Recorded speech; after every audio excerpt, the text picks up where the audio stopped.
Olá, eu sou a professora Raíra Costa, professora de Ciências e Biologia das unidades Zona Norte 1 e 2, e hoje nós vamos estudar juntos o módulo 13, o módulo do Reino Monera.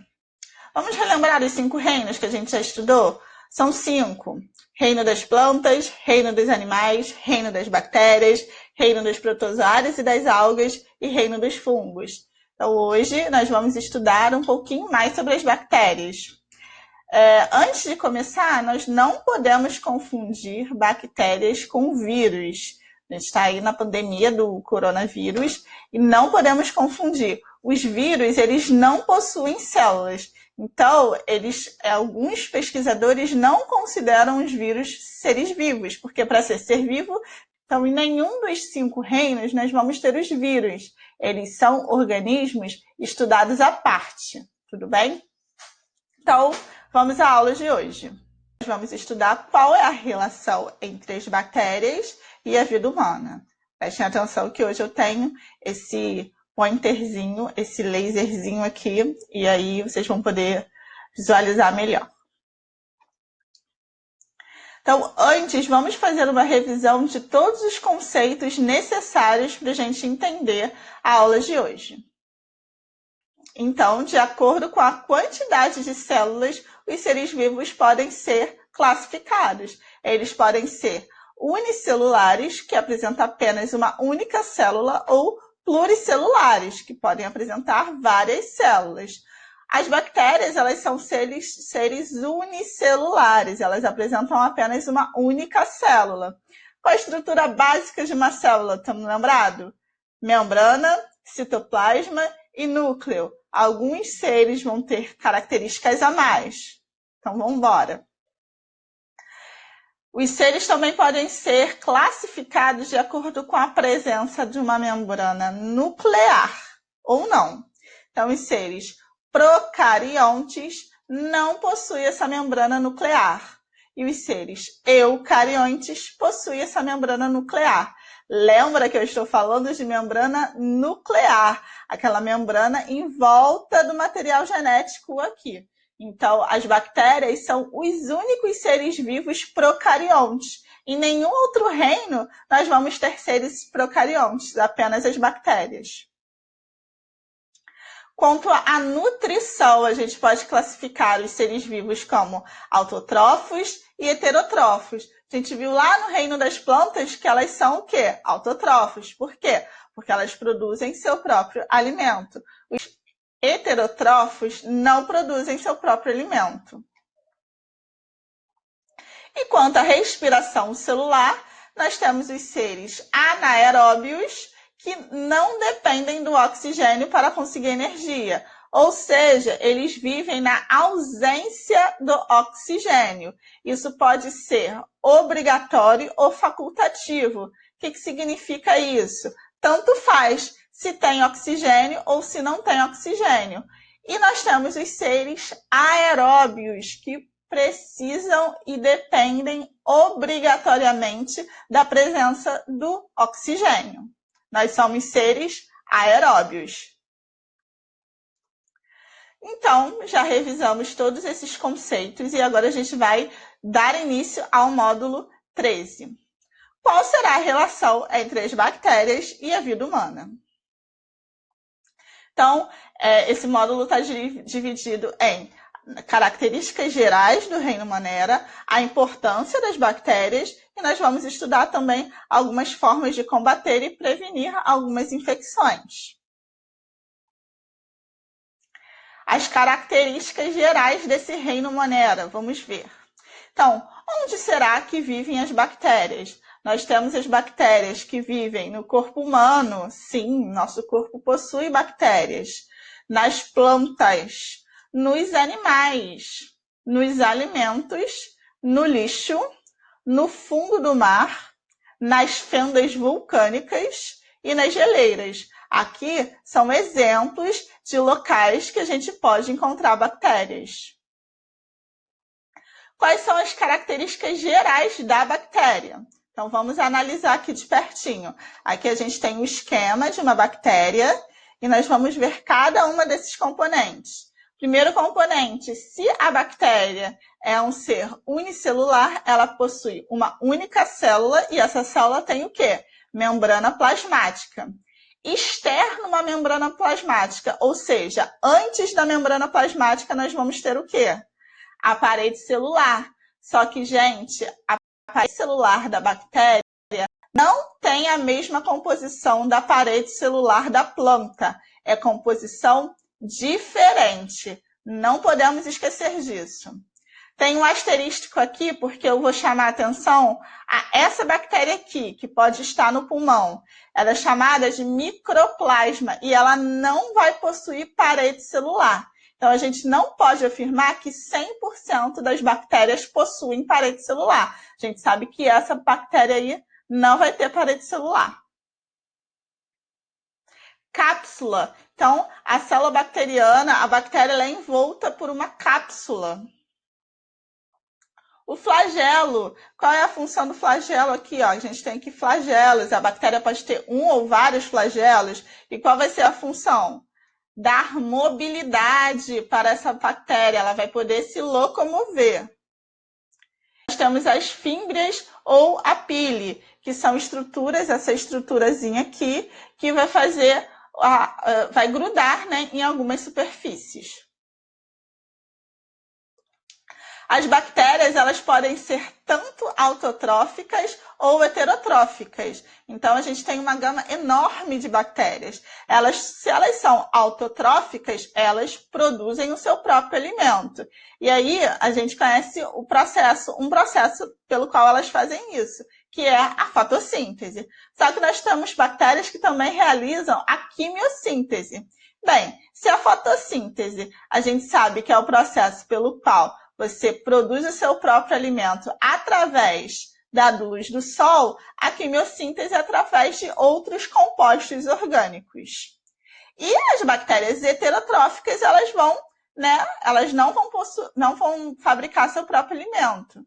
E elas podem ser parasitas, ou seja, elas vão parasitar um outro ser e podem causar um prejuízo, e elas podem ser simbiontes. O que significa ser simbionte? É que não causa nenhum prejuízo àquele ser. Então, essa bactéria vai viver junto com outro ser de uma outra espécie e não vai causar nenhum prejuízo, ou seja, não vai fazer nenhuma doença, por exemplo.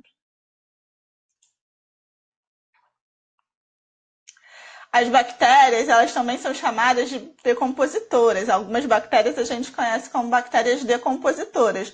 Por quê? Porque ela vai fazer a reciclagem da matéria orgânica. Ou seja, a gente tem aqui uma planta, um animal morto, e essas bactérias vão decompor essa matéria orgânica, devolvendo essa matéria para o ambiente, ou seja, fazendo a reciclagem total de nutrientes. E as bactérias também vão se reproduzir de uma forma assexuada, ou seja, sem a participação dos gametas. Como é que ocorre essa reprodução assexuada? Por divisão binária ou bipartição. Em alguns lugares, vocês também vão ver o nome cisparidade. O que acontece? Nós temos aqui a bactéria, ela vai duplicar o seu material genético, que está aqui, ó, disperso no citoplasma, e vai dar origem a outra bactéria. Essa bactéria aqui é igual a essa bactéria. Eu trouxe um videozinho aqui para a gente poder ver como é que ocorre essa reprodução. Vocês podem ver que uma bactéria vai se dividindo, formando outra,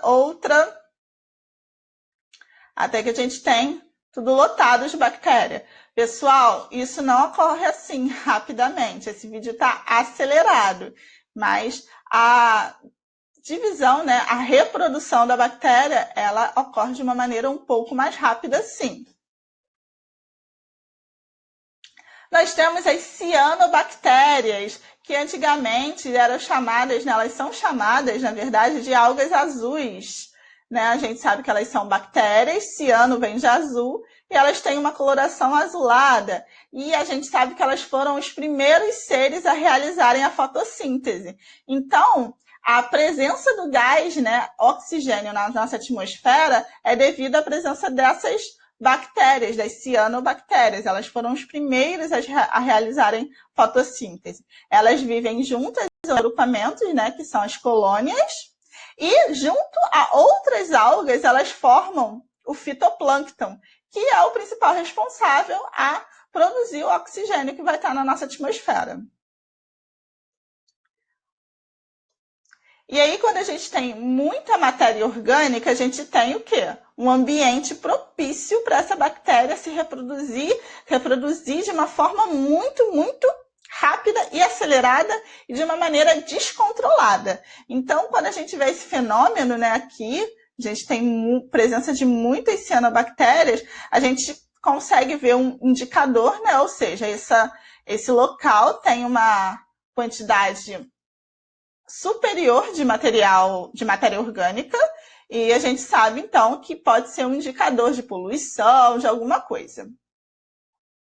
E aqui, uma outra fotinho da cianobactéria. Também temos a arqueobactérias. Arqueo significa antigo, primitivo. Então, são bactérias muito antigas. E elas são um pouquinho diferentes das demais bactérias, se a gente colocar todo mundo assim para comparar. Então, as arqueobactérias, elas sobrevivem em condições extremas. Ou seja, lembra que eu falei que tem uma bactéria que vive nas fendas vulcânicas? São as arqueobactérias, elas vivem nessa condição extrema. Elas são diferentes das outras bactérias porque a parede celular delas é um pouco diferente da parede celular das demais bactérias e o material genético também vai ser um pouquinho diferente. Então, agora nós vamos ver a importância das bactérias. Será que toda bactéria vai causar alguma doença? Ou se a bactéria também pode ser benéfica, né? Então, a gente sabe que no nosso corpo a gente tem inúmeras bactérias. Então, em 2016, os cientistas conseguiram concluir que uma pessoa na fase adulta, né, em média de 20 a 30 anos, ela vai ter 39 trilhões de bactérias. E sabe quantas células essa pessoa possui? Por volta de 30 trilhões, ou seja, a gente tem mais bactéria do que célula no nosso corpo. Então, essas bactérias, elas vão causar alguma doença em algumas condições. Então, a gente sabe que é importante ter as bactérias aí colonizando os lugares que elas precisam colonizar no nosso corpo. A indústria farmacêutica também utiliza bactérias para produzir vacinas, medicamentos como a insulina para os diabéticos. E nós consumimos alguns alimentos ricos em bactérias. A gente consome iogurte, que possui bactéria. A gente consome leite fermentado, que possui bactéria.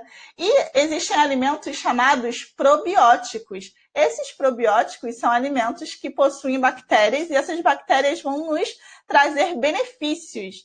Geralmente são benefícios como o trânsito intestinal vai ficar legal. A galera que não tem, né, um bom trânsito intestinal precisa consumir um alimento um pouco mais, alimentos com probióticos para esse trânsito intestinal. Então, a gente tem os alimentos em conserva que possuem, né, essas bactérias, as ervilhas, picles, azeitonas em conservas, né? A gente sabe que esses alimentos são de origem vegetal, mas quando a gente coloca eles na conserva, tem a presença de bactérias. Muita gente tem kefir de leite ou kefir de água também, né? Que é uma bactéria que traz vários benefícios. E o kombucha, tem um filme que tem até a presença do leite fermentado, aquele Para Todos os Garotos que Eu Já Amei. Então, a principal personagem desse filme, ela toma leite fermentado. Muita gente não conhece. Aqui no Brasil a gente está bem familiarizado com esse leite fermentado. E ela também toma bastante kombucha, que também é uma bebida com essas bactérias que vão trazer somente benefícios para a gente. E nós temos também as bactérias que causam doença. Lá na página 182 da sua apostila, tem uma lista enorme de doenças que podem ser causadas por bactérias. A gente chama essas doenças de bacterioses, ou seja, ose significa doença, patologia, e bactéria, ou seja, doença causada por bactérias. E essas doenças vão ter tratamentos em comum como vacina ou antibiótico. O antibiótico é um medicamento que vai atacar, que vai matar essa bactéria. Então, agora nós vamos ver de maneira um pouquinho resumida a maioria das doenças que as bactérias podem causar. Tuberculose, ela é uma bactéria que se aloja, né? Ela habita o pulmão das pessoas. E como é que ocorre a transmissão? Ela se espalha pelo ar ou quando a pessoa fala. Ela vai afetar principalmente os pulmões e a principal forma de prevenção é não entrar em contato com o doente. Então, quando o doente ele possui, né, tuberculose, ele fica isolado em casa. Todos os materiais compartilhados, como copo, talheres, têm que ser individuais, porque essa bactéria está presente na saliva, então a gente tem que isolar essa pessoa. O tétano todo mundo conhece, né? A gente fala, né, que a transmissão dele se dá quando a gente se fere com algum objeto enferrujado. Então, como é que acontece? Esse objeto enferrujado, ele tem que estar contaminado com essa bactéria. E o tétano é aquela bactéria que sobrevive na ausência do oxigênio. Então, quando a gente tem um corte profundo, se ele é profundo, ele vai ter o quê? Menos oxigênio, né? Porque aqui está a atmosfera, bastante oxigênio. Um corte superficial não causa tétano, mas um corte profundo, a gente tem a ausência do oxigênio. E se esse objeto que, né, te contaminou, que te cortou, tiver contaminado com a bactéria, pode induzir ao tétano, pode causar tétano. Então, a transmissão ocorre pela bactéria, que entra por meio de ferimentos e lesões na pele. O que acontece com a pessoa que tem o tétano? Os músculos do corpo ficam tensionados, fica tenso, retraído. E a forma de prevenção é a vacinação. Nós já temos a vacina de 10 em 10 anos, a gente tem que tomar o reforço da vacina do tétano, que está no SUS, nos postos de saúde, totalmente de graça. E lavar a mão e ter o cuidado, né? Andar descalço, né? E tudo mais. Meningite, a meningite, ela tem duas formas, né, de meningite, a meningite viral e a meningite bacteriana. A gente está aqui falando das bactérias, então vamos falar da meningite bacteriana. Ela é transmitida de pessoa para pessoa, né, através das gotículas de saliva, então a gente precisa manter distância, espirrar, tossir, beijar, pode, né, transmitir essa doença. O que acontece? A meningite, essa bactéria, ela vai atacar as meninges, ou seja, as camadas que protegem o cérebro, por isso que ela é tão perigosa.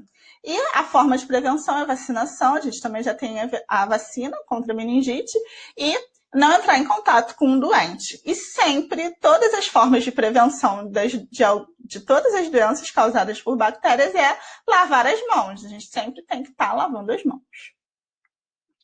A gente tem a leptospirose, que é uma doença que a gente não pode confundir, falar, ela é causada pelo rato. Não. O que acontece? O rato, ele também está contaminado com essa bactéria. A leptospirose, ela é causada por uma bactéria.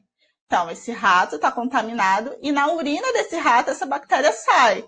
E aí ela vai contaminar água, objetos, um monte de coisa. Se a gente entrar em contato com esse objeto, tendo uma ferida, a gente pode se contaminar e desenvolver a doença. Então, a transmissão ocorre pela urina do rato. A bactéria ela fica lá na urina do rato.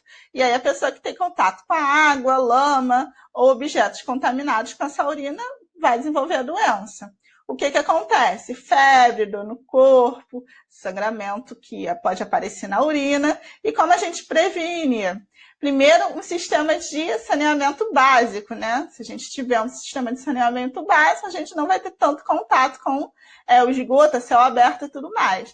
Quando a gente tem enchente, não andar descalço ou não, né, se locomover durante uma enchente. E utensílios, garrafas, tudo. Na época de hoje a gente está lavando tudo que vem no mercado, mas antigamente a gente já tinha que lavar. Por quê? A gente não pode ter contato com essa superfície. Vai que lá no depósito a gente não sabe de onde vem, como é que é transportado, teve contato com a urina do rato. A gente precisa lavar tudo. E lavar as mãos. A cólera. A cólera é causada principalmente pela ingestão de água, mas ela também pode contaminar os alimentos. Ela causa diarreia e desidratação, e a forma de prevenção é lavar os alimentos, consumir água potável, tratada, e não depositar as suas fezes em rios e lagos. Existem locais que não têm saneamento básico, então a pessoa vai fazer as suas necessidades em rios e lagos e pode estar contaminando esse ambiente. Depois ela vai utilizar daquela água, daquele ambiente, e vai estar contaminando. A sífilis é uma DST, ou seja, doença sexualmente transmissível. Hoje nós não falamos mais DST, nós falamos IST, infecção sexualmente transmissível. Mas ela também é transmitida através do parto da mãe para o filho. Ela ocorre feridas no corpo, né? O que acontece no corpo? Ocorre algumas feridas. Então, pessoal, toda ferida é sífilis? Não. Quem tem sífilis possui algumas feridas. E a forma de prevenção, usar preservativo. Gonorreia também é uma IST, infecção sexualmente transmissível. Ela causa coceira, ardência, febre, e a prevenção também é o uso de preservativo nas relações sexuais. O botulismo, ele é causado por uma bactéria que fica, geralmente, né, pode estar em contato com o solo ou em alguns alimentos, né, enlatados. Então, quando a gente tem os alimentos contaminados por essa bactéria, eles estufam, né? E aí, por isso que a gente fala, não pode consumir algum alimento enlatado que a lata esteja estufada. Por quê? Porque pode estar contaminado. E vai causar dor de cabeça, dor de barriga, tontura, diarreia. E a prevenção é evitar consumir qualquer alimento enlatado estufado e ferver e cozinhar os alimentos, além de lavar as mãos. Porque quando a gente ferve os alimentos, a gente está eliminando as bactérias daquele alimento. Essa bactéria ela é utilizada no procedimento estético chamado Botox. Mas o que acontece? O Botox, né, você tem aqui a pessoa com ruga, tá vendo? E aí o que acontece? A pessoa tem essa musculatura aqui paralisada. Gente, é claro que essa bactéria aqui, ela tá inseminando aqui, né, inserindo nessa musculatura, ela é controlada e ela não vai causar a doença. É em baixas doses e essa bactéria está controlada. A gente chama de Botox porque é uma toxina botulínica. A pneumonia bacteriana, que é causada por essa bactéria, Streptococcus, e ocorre, né, a transmissão ocorre de pessoa a pessoa, em locais com aglomeração, com alimento contaminado. O que acontece no corpo? Principalmente a falta de ar, né, tosse, febre, secreção. A pneumonia a gente também está acostumado a falar que ela pode vir de decorrência de uma gripe, só que a gente tem que lembrar, a gripe é causada por um vírus, a gripe, né? Então, a pneumonia ela pode ser decorrência, a pessoa já está com o sistema imunológico dela debilitado e ocorre a contaminação com a bactéria. E aí ela desenvolve uma pneumonia. A forma de prevenção é lavar as mãos, evitar aglomerações, ambientes fechados e já tem uma vacina também contra a pneumonia. E por último, a acne. A acne ela é causada por uma bactéria também. Então, ela vive na nossa pele, essa bactéria, e em alguns momentos podem causar infecções. O que acontece? A presença de espinha. E a forma de prevenção é lavar a pele e procurar, né, um médico dermatologista. Então, encerramos as doenças, as principais doenças causadas pelas bactérias. Agora nós vamos ver as formas de combater e prevenir as infecções. A gente já sabe uma delas, mas Vamos rever aqui. A pasteurização é um método utilizado, né, para controlar e combater a proliferação de bactérias. Então, quando a gente consome o leite, a gente vê lá na embalagem que ele é um leite pasteurizado. Por quê? O que acontece? Eles aumentam muito a temperatura desse leite e esfria rapidamente. Então, isso causa o quê? A morte das bactérias daquele leite, que podem causar o processo, né, de estragar o leite e tudo mais. Então, a pasteurização é esse método. Então, por que ela tem esse nome? Porque ela foi desenvolvida pelo esse cientista, o Louis Pasteur, para controlar a proliferação, a disseminação de algumas bactérias. E nós temos os antibióticos, que são medicamentos, né, utilizados para combater infecções causadas por bactérias. O que acontece? Os antibióticos são medicamentos extremamente controlados. A gente só consegue comprar antibiótico com uma receita médica, ou deveria acontecer isso. Por quê? Porque a bactéria, ela é um ser vivo e ela sofre diversas evoluções e mutações, né? Então, se a gente está utilizando um antibiótico, essa bactéria ela pode ficar super resistente e não vir a morrer quando a gente consome um antibiótico, quando a gente utiliza um antibiótico para matar. E aí a gente cria essas bactérias super resistentes que nenhum antibiótico consegue matar. E aí a gente tem as doenças cada vez se agravando mais. Então, pessoal, essa foi a aula de hoje. Deixa eu ficar maior aqui. Não vamos confundir de novo vírus com bactéria. Vírus não são considerados, né, seres vivos, eles precisam estar numa célula para desenvolver algumas características. Então, não vamos confundir. Aqui a gente está falando das doenças causadas por bactérias. E essa foi a aula de hoje. E a gente se vê na próxima. Tchau!